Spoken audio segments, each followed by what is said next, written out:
En el siglo XVI hasta el XVIII, a razón de unos 4.000 al año, los niños eran sometidos a la aberrante operación de la castración, practicada por médicos o barberos. Antes de serles extirpado el testículo, se les metía una bañera de agua caliente y recibían una buena ración de ron o de opio para aguantar el dolor. A veces se les aplicaba agua congelada en los genitales y se les oprimía las carótidas para sumirlos en un estado semi-inconsciente, lo cual explica la alta tasa de mortalidad de estas intervenciones. Otra práctica aberrante era la extirpación de los testículos por istemia, es decir, se anudaba una cinta cordel por encima del testículo y lo comprimían hasta producir necrosis, de forma que éste se iba muriendo y desprendiéndose con un proceso muy doloroso.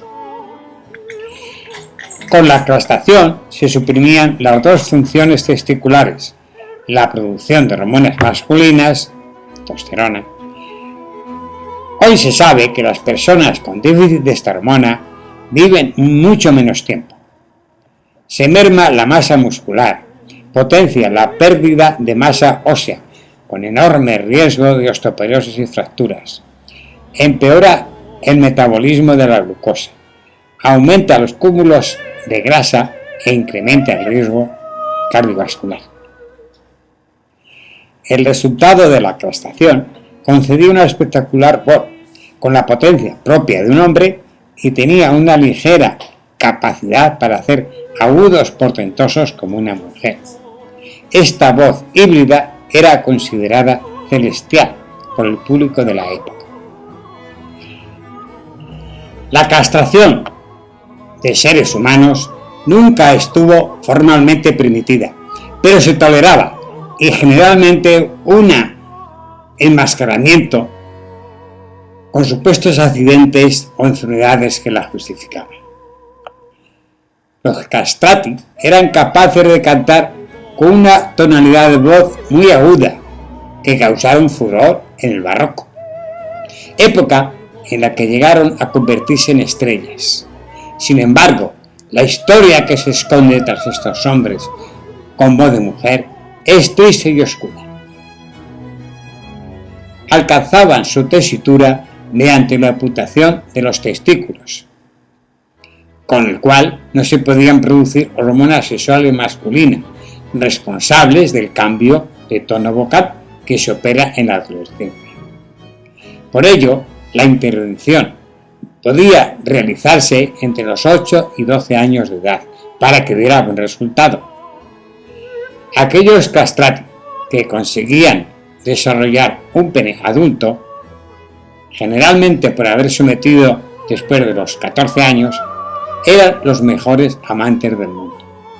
Levantaban pasiones y eran preferidos por las damas, deseosas de mantener romances entendidos y sin posibilidad de un embarazo indeseado. «Bendito cuchillo», gritaban extasiadas las admiradoras de ópera en el siglo XVIII. Un grito que surgía también de las alcobas de mujeres liberadas europeas y de los harenes que estaban custodiados por eunucos, confiando el amo en que tales guardianes honraban a sus mujeres, sin percibir que eran distracción de las concubinas. Algunos señores mantenían relaciones con eunucos, que no las consideraban como homosexuales, porque eran un género distinto, ni hombre ni mujer. Si el niño no había llegado a la pubertad, generalmente crecía con rasgos femeninos, poco bello y nulo apetito sexual.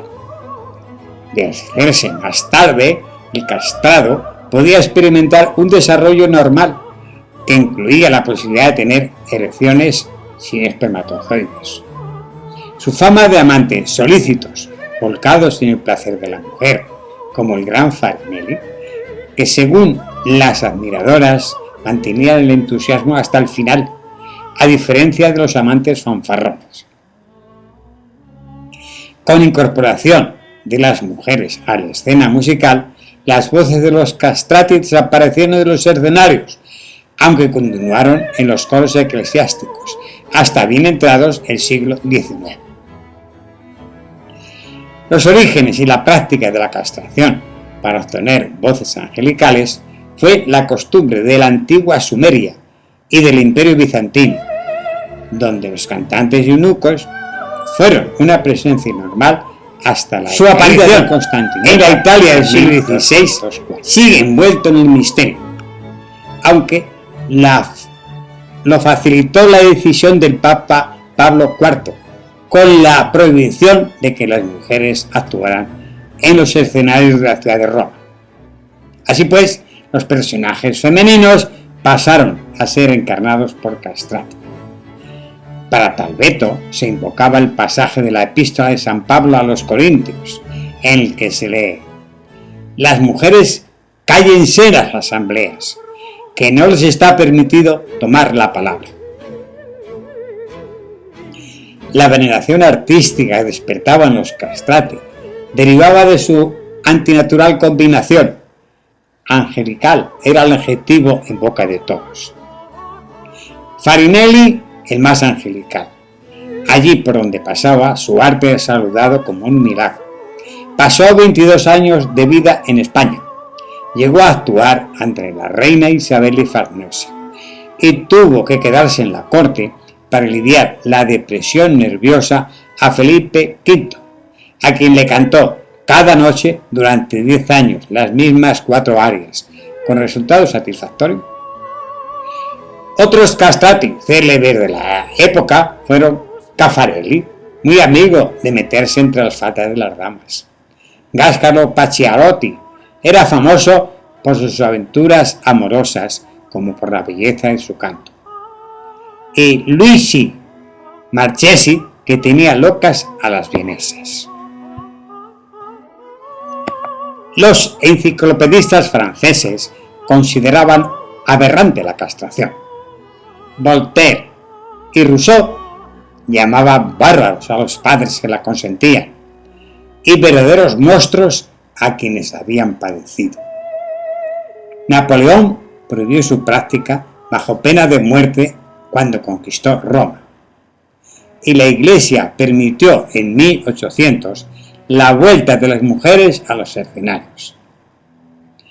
Benedicto XIV sentenció que no se podía amputar ninguna parte del cuerpo excepto en casos médicamente bien previstos, aunque en el Vaticano y otras iglesias siguieron actuando hasta su prohibición definitiva en 1902.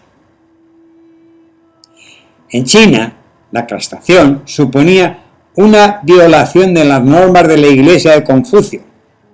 La sociedad despreciaba a los eunucos, mas los emperadores los tenían como asesores en los palacios de la ciudad prohibida, y tal derecho estaba reservado únicamente a los emperadores. Los consejeros imperiales no pudieron evitar que por incompetencia o desidia del emperador, por la inexperiencia de un emperador niño o rivalidad de las ramas de la corte, los eunucos llegaron a tener una gran influencia, poder inusitado y grandes fortunas. Tuvieron la responsabilidad en la caída de alguna dinastía.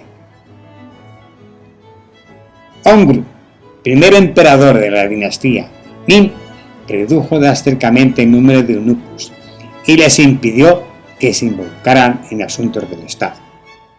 Mas a pesar de estas medidas, al final de aquella dinastía se revocaron tales medidas y en el palacio interior vivieron más de 10.000 eunucos que continuaban gestionando los asuntos públicos, las leyes y la recaudación de impuestos.